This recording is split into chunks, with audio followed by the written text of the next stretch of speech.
નમસ્કાર મિત્રો, S education ચેનલમાં આપ સૌનું હાર્દિક સ્વાગત છે। આપણી ચેનલ પર જો નવા હો તો ચેનલને સબસ્ક્રાઇબ કરી લેજો, જેથી તમને ટેટ સરકારી ભરતી અને સરકારી પરીક્ષાઓને લગતી નવી અપડેટ મળતી રહે। જો આપણી ટેલિગ્રામ ચેનલ પર જોઈન ન થયા તો ત્યાં થઈ જજો, વિડીયો નીચે લિંક મૂકેલ છે, ત્યાં પણ તમને શિક્ષણને લગતી ઘણી માહિતી મળી રહેશે।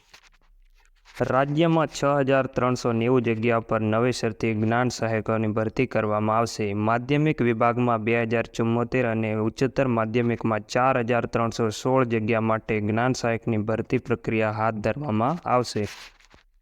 રાજ્યની સરકારી અને ગ્રાન્ટેડ માધ્યમિક તેમજ ઉચ્ચતર માધ્યમિક શાળાઓમાં 6,390 જગ્યા પર નવેસરથી જ્ઞાન સહાયકની ભરતી કરવામાં આવશે। રાજ્યના કમિશનર ઓફ સ્કૂલની કચેરી દ્વારા ખાલી જગ્યાની વિગત સમગ્ર શિક્ષા અભિયાનને મોકલી અપાઈ છે। મિત્રો, રાજ્યની સ્કૂલોમાં હાલમાં ઘણા જ્ઞાન સહાયકોના કરાર રિન્યૂ થયા છે અને હવે ખાલી જગ્યા પર નવા જ્ઞાન સહાયકોની ભરતી હાથ ધરવામાં આવશે।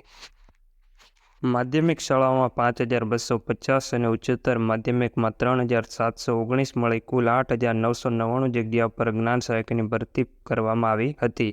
ગત વર્ષે નિમણૂક આપેલા જ્ઞાન સહાયકોને આ વખતે રિન્યૂ કરવાની પ્રક્રિયા લગભગ પૂર્ણ થઈ ચૂકી છે, જેથી હવે ગત વર્ષે ખાલી પડેલી અને ચાલુ વર્ષે નિવૃત્ત થયેલ શિક્ષકોની જે જગ્યાઓ ખાલી પડી છે એમાં નવેસરથી જ્ઞાન સહાયકની ભરતી કરવામાં આવશે।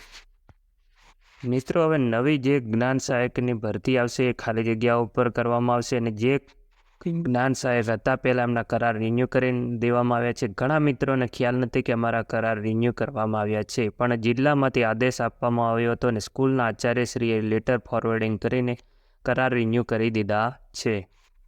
મિત્રો, નવી જ્ઞાન સહાયકની ભરતીની જાહેરાત જૂન મહિનાના એન્ડ સુધીમાં આવી શકે છે। આજના વિડીયોમાં બસ આટલું, મળીશું નેક્સ્ટ વિડીયોમાં।